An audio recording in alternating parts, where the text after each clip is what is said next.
এখন আমরা easy physics বই থেকে অষ্টম অধ্যায়ের অনুশীলনী সৃজনশীল প্রশ্নগুলোর সমাধান করব। তোমরা যারা এখনো ইজি ফিজিক্স বইটি সংগ্রহ করনি দ্রুত সংগ্রহ করে নাও।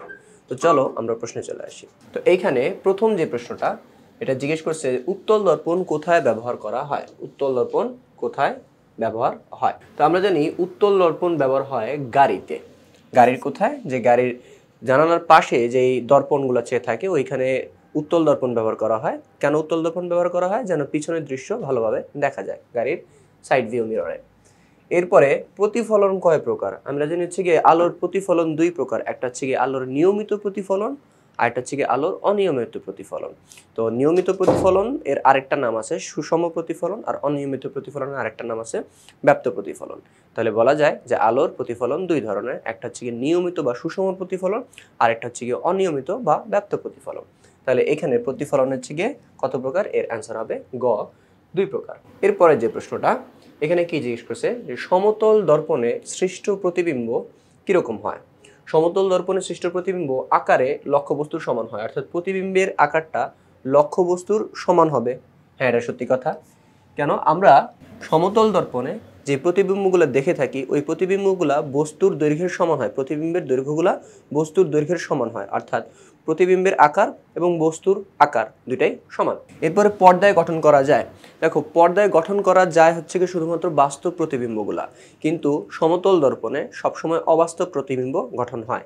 তাহলে আমাদের যে 2 নাম্বার যে অপশনটা আছে এটা হচ্ছে কি ভুল, যে পর্দায় গঠন করা যায় না। কারণ সমতল দর্পণে অবাস্তব প্রতিবিম্ব গঠিত হয়, আর অবাস্তব প্রতিবিম্ব কখনো পর্দায় গঠিত হয় না। কিন্তু এখানে বলছে পর্দায় গঠন করা যায়, তার মানে এই অপশনটা ভুল।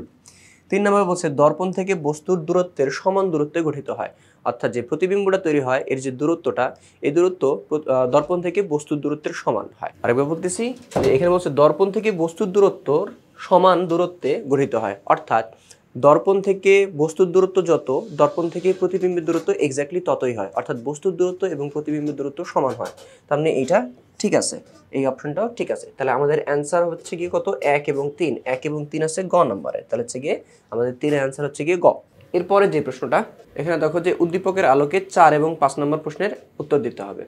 তো এইখানে হচ্ছে গিয়ে একটা অবতল দর্পণ আছে। অবতল দর্পণে এইখানে ফোকাস বিন্দু, এটা হচ্ছে গিয়ে বক্রতার কেন্দ্র, এবং একটা বস্তু আছে ফোকাস বিন্দু এবং বক্রতার কেন্দ্রের মাঝামাঝি অবস্থানে একটা বস্তু আছে, সেই বস্তুটা হচ্ছে গিয়ে বিও। এখন আমাকে এইখানে জিজ্ঞেস করছে যে বিও বস্তুর প্রতিবিম্বের আকৃতি কিরকম হবে। বিও বস্তুর প্রতিবিম্বের আকৃতি কিরকম হবে? তো বিও বস্তুর প্রতিবিম্বের আকৃতি হবে বিবর্ধিত। কেন হচ্ছে বিবর্ধিত আমি হচ্ছে কি বলি। এইখানে হচ্ছে গিয়ে দেখো 3টা হচ্ছে গিয়ে জায়গা হচ্ছে গিয়ে আছে। আমি এটা তোমাদের হচ্ছে গিয়ে একটু বোর্ডে যদি হচ্ছে দেখাই হচ্ছে ভালো বুঝতে পারবে। দেখো, আমরা যদি একটা অবতল দর্পণ নিই, অবতল দর্পণের মেরু থাকবে, অবতল দর্পণের মেরু থাকবে, ফোকাস বিন্দু থাকবে, বক্রতার কেন্দ্র থাকবে। ওকে, আর বক্রতার কেন্দ্রের বাহিরে একটা অংশ থাকবে। তো এইখানে যে দেখো বেশ কয়েকটা অংশ আছে। অংশগুলো হচ্ছে কি কি? একটা হচ্ছে গিয়ে এই পি থেকে, আমি বিন্দুগুলো হচ্ছে দিয়ে নিই, এটা হচ্ছে কিন্তু পি, এটা এফ, এটা হচ্ছে কত? সি। তো পি থেকে এফ এর মাঝামাঝি যদি আমি বস্তু রাখি, মনে করো এই অঞ্চলের কোথাও যদি বস্তু রাখি, তাহলে এইখানে বস্তু রাখলে প্রতিবিম্বগুলো হচ্ছে কি হবে অত্যন্ত বিবর্ধিত। অত্যন্ত বিবর্ধিত না, বিবর্ধিত লেখা যায়, বিবর্ধিত। যে পি এবং এফ এর মাঝামাঝি যদি হচ্ছে রাখি তাহলে হচ্ছে গিয়ে আমাদের প্রতিবিম্বগুলো হবে বিবর্ধিত এবং অবাস্তব। বিবর্ধিত এবং আবার আরেকটা হচ্ছে গিয়ে জায়গা আছে, সেটা হচ্ছে কি এফ এবং সি এর মাঝামাঝি কোনো জায়গায়। এফ এবং সি এর মাঝামাঝি মনে করো এইখানে একটা বস্তু রাখলাম, অথবা এইখানে, অথবা এইখানে, যেখানেই রাখি না কেন আমাদের বস্তুটা এফ এবং সি এর মাঝামাঝি যদি জায়গা হচ্ছে গিয়ে থাকে, তাহলে এইখানে যে প্রতিবিম্বটা তৈরি হবে ওই প্রতিবিম্বটা হবে বিবর্ধিত এবং বাস্তব। বিবর্ধিত এবং বাস্তব।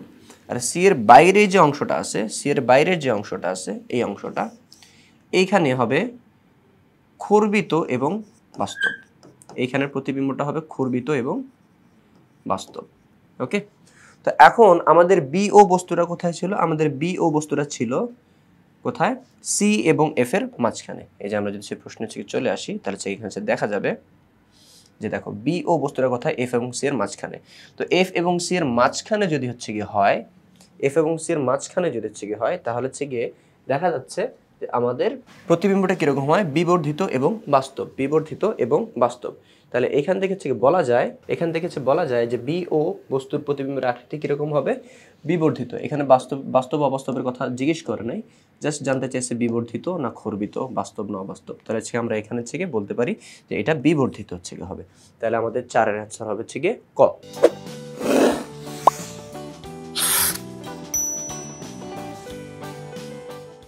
এরপরে যে প্রশ্নটা 5 নাম্বার, এখানে বলছে বি ও বস্তুর প্রতিবিম্বের অবস্থান কোথায় হবে। মানে এইখানে যদি আমি বস্তু রাখি, এফ এবং সি এর মাঝখানে যদি বস্তু রাখি, তাহলে প্রতিবিম্বটা কোথায় তৈরি হয়, প্রতিবিম্বটা কোথায় তৈরি হয়। দেখো এইটা হচ্ছে গিয়ে জানার জন্য তুমি দুইটা কাজ করতে পারো। একটা হচ্ছে গিয়ে তুমি চিত্র এঁকে তারপর হচ্ছে গিয়ে প্রতিবিম্বটা কোথায় তৈরি হয় সেই অবস্থান অনুযায়ী, মানে প্রতিবিম্বটা দেখে তারপর তুমি অবস্থানটা হচ্ছে বলতে পারো যে কোথায় তৈরি হয়। আরেকটা হচ্ছে গিয়ে রুল অফ 6। তো আমরা রুল অফ 6টা একটু দেখে আসি। রুল অফ 6টা হচ্ছে গিয়ে দেখলে তোমরা হচ্ছে গিয়ে খুব অনায়াসে হচ্ছে গিয়ে বা খুব সহজে হচ্ছে গিয়ে বলতে পারবে যে কোথায় কি কি তৈরি হইতেছে। তো দেখো রুল অফ 6 হচ্ছে গিয়ে অবতল দর্পণের জন্য ব্যবহার করা হয়, অবতল দর্পণের জন্য। তো এখানে হচ্ছে দেখো এইখানে আমাদের বিন্দুগুলো হচ্ছে দিয়ে নিই, পি বিন্দু, এফ বিন্দু, সি বিন্দু এবং হচ্ছে বাইরে। তো এখন দেখো এখানে বেশ কয়েকটা অঞ্চল আছে, অঞ্চলগুলো হচ্ছে কি কি আমি এখানে দেখাই দিয়েছি। যে এর মাঝামাঝি একটা ছিল অঞ্চল, এই সি আর এফ এর মাঝখানে একটা অঞ্চল, সি এর বাইরে একটা অঞ্চল, আর একবারে অসীমে একটা। তো এই প্রত্যেকটা অঞ্চলের হচ্ছে গিয়ে এক একটা নাম্বারিং করে দেবো আমি, হ্যাঁ, এক একটা নাম্বার হচ্ছে গিয়ে রাখবো। তো হচ্ছে গিয়ে একবারে হচ্ছে গিয়ে অসীমে, একবারে অসীমে এইখানে হচ্ছে গিয়ে যদি এইখানের অবস্থানটার নাম হচ্ছে গিয়ে 1, সি এর বাইরে আর অসীমের একটু ভিতরে এইখানের অবস্থানটা হচ্ছে গিয়ে 2, সি এক্স্যাক্টলি সি এই বিন্দুটা হচ্ছে গিয়ে 3 নাম্বার পজিশন, সি আর এফ এর মাঝখানের পজিশনটা হচ্ছে গিয়ে কত 4 নাম্বার, এফ যে পজিশনটা এটা হচ্ছে গিয়ে 5 নাম্বার, এবং পি আর এফ এর মাঝখানে হচ্ছে কত 6 নাম্বার। ওকে, আর দর্পণের পিছনের সাইডটা হচ্ছে গিয়ে 0, দর্পণের পিছনের সাইডটা হচ্ছে গিয়ে 0। এখন রুল অফ 6 হচ্ছে গিয়ে বলে যে বস্তুর অবস্থান এবং বিম্বের অবস্থান এই দুইটা মিলে কত হইতে হবে 6 হইতে হবে, এই দুইটা মিলে কত হইতে হবে 6 হইতে হবে। দেখো হচ্ছে কিভাবে হচ্ছে গিয়ে 6 হয়। মনে কর হচ্ছে গিয়ে আমি যদি এইখানে একটা বস্তু রাখি, এই যে 2 নাম্বার যদি একটা হচ্ছে বস্তু রাখি, তাহলে এইখানে হচ্ছে কি আসবে, প্রতিবিম্বটা কোথায় হবে, প্রতিবিম্বটা হবে দেখো আমি সি এবং বক্রতার কেন্দ্রের বাইরে এবং অসীমের মাঝামাঝি, সি এর একটু বাইরে যদি সে বস্তু রাখি তাহলে আমাদের বস্তুর অবস্থানটা হচ্ছে কত 2। ওকে, আর বিম্বের অবস্থান, তাহলে বিম্বের অবস্থান এই দুইটা যোগ করে 6 হইতে হলে বিম্বের অবস্থানটা কত হইতে হবে, বিম্বের অবস্থানটা হইতে হবে 4, এখানে থেকে হইতে হবে এর মাঝামাঝি। বাস্তব হবে না অবাস্তব হবে সেটা হচ্ছে পরের ব্যাপার। আমি যদি 2 নাম্বার পজিশনে যদি বস্তু রাখি তাহলে আমার প্রতিবিম্ব হইতে হবে 4 নাম্বার পজিশনে, প্রতিবিম্ব হইতে হবে হচ্ছে কোথায় 4 নাম্বার পজিশনে। তো দেখো বস্তুর অবস্থান এবং প্রতিবিম্বের অবস্থান কত 2 এবং 4 এই দুইটা মিলে কত হয়েছে 6 হয়েছে। তো তুমি এভাবেও হিসাব করতে পারো, বস্তুর অবস্থান তুমি জানো, 2 কে পাশে পাঠিয়ে দিলা কত হবে, মাইনাস করলে 6 হয়ে যাবে। আবার মনে কর হচ্ছে যদি মনে করছে কি আমি এরকম লেটস সে 4 নাম্বার অবস্থানে বস্তু রাখি, যদি এইখানে যদি সে বস্তু রাখি তাহলে হচ্ছে কি হবে 4 নাম্বার অবস্থানে যদি সে বস্তু রাখি তাহলে আমার প্রতিবিম্বটা কত নম্বর অবস্থানে তৈরি হইতে হবে। তো আমরা জানি বস্তুর অবস্থান এবং বিম্বের অবস্থান মিলে কত হইতে হবে 6 বা 6 হইতে হবে। তাহলে বস্তুর অবস্থান যদি 4 হয় তাহলে হচ্ছে কি আমার প্রতিবিম্বের অবস্থান হইতে হবে 2 নম্বরে। ওকে, আবার যদি হচ্ছে গিয়ে আমি 3 নাম্বার অবস্থানে যদি বস্তু রাখি এখানে, তাহলে বস্তুর অবস্থান আমার কোথায়, বস্তুর অবস্থান হচ্ছে কি আমার 3 নম্বরে। তাহলে বস্তুর অবস্থান এবং প্রতিবিম্বের অবস্থান হচ্ছে মিলে যদি আমার 6 হইতে হয় তাহলে প্রতিবিম্ব কোথায় হইতে হবে 3 নম্বরে। ওকে, এখন তোমাদের অনেক কিছু বিশ্বাস হইতেছে না হয়তো বা, এগুলো হচ্ছে গিয়ে আমরা চিত্র সহকারে যদি সে দেখি তাহলে সুবিধাজনক হবে।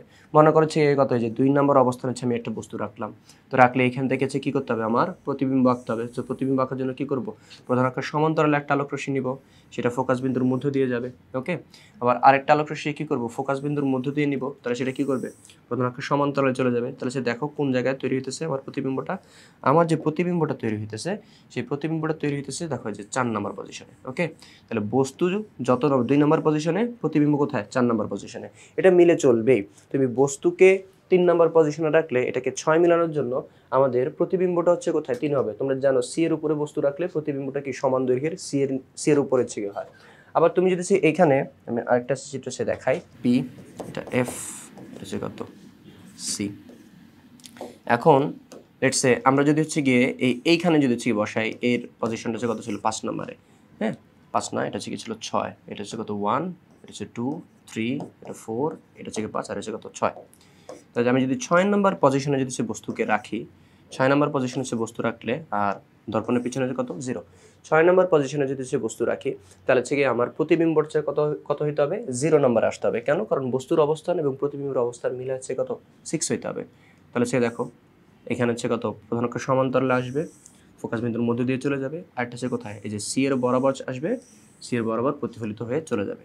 তাহলে হচ্ছে কি এখন এটা পিছনের দিকে হচ্ছে মিলবে, মিলেছে কি আমাদের প্রতিবিম্ব কই তৈরি করবে, প্রতিবিম্ব এখানে তৈরি করবে। তো দেখো বস্তুর অবস্থান এবং প্রতিবিম্বের অবস্থান এই দুইটা হচ্ছে মিলে কত হইতেছে কি 6 হইতেছে। তাহলে এখন হচ্ছে গিয়ে আমরা আমাদের এখানে হচ্ছে প্রশ্নে চলে আসি। এখানে যে কি বলছে যে আমাদের যে বিও আছে, ঠিক আছে, এই বিও বস্তুর প্রতিবিম্বের অবস্থানটা কোথায় হবে। তো এইখানে হচ্ছে গিয়ে তোমরা ওই মার্কিংগুলো হচ্ছে করে নিতে পারো। তো এটা হচ্ছে কি কত 1 নম্বর পজিশন, এটা হচ্ছে কি 2, সি বিন্দুটা 3 নম্বর, বিও যেখানে আছে সি এবং এফ এর মাঝখানেরটা হচ্ছে গিয়ে 4 নম্বর, এফ হচ্ছে গিয়ে 5 নম্বর, আর এখানে পি বিন্দু আর এর মাঝখানে হচ্ছে কত 6 নম্বর। তাহলে আমাদের বস্তু আছে হচ্ছে কোথায় 4 নম্বর পজিশনে। তাহলে আমাদের প্রতিবিম্ব কোথায় হবে 6 করার জন্য, বস্তুর অবস্থান এবং প্রতিবিম্বের অবস্থান মিলায়া 6 করার জন্য হচ্ছে গিয়ে প্রতিবিম্ব হইতে হবে কোথায় 2 নম্বর পজিশনে, অর্থাৎ বক্রতার কেন্দ্রের একটু বাইরে। তাহলে হচ্ছে কি করতে হবে এবং বক্রতার কেন্দ্রের বাইরে এবং অসীমের এই পাশে, মানে বক্রতার কেন্দ্র এবং অসীমের মাঝে। তাহলে দেখো অ্যান্সারটা কোথায় বক্রতার কেন্দ্র এবং অসীমের মাঝে। তাহলে আমাদের অ্যান্সার হচ্ছে কত ঘ নাম্বারটা। আমাদের 4 এর অ্যান্সার হচ্ছে কত, 5 এর অ্যান্সার হচ্ছে কত ঘ নাম্বার। আমি এখানে এই যে দেখা দিলাম একটু উপরে করে। আচ্ছা, তো এই ছিল আমাদের অষ্টম অধ্যায়ের অনুশীলনের এমসিকিউ প্রশ্নের সমাধান। তো এর পরবর্তী পর্ব দেখার আমন্ত্রণ জানিয়ে এখানেই শেষ করছি। আর তোমরা যারা এখনো ইজি ফিজিক্স বইটি সংগ্রহ করনি দ্রুত সংগ্রহ করে নিবে।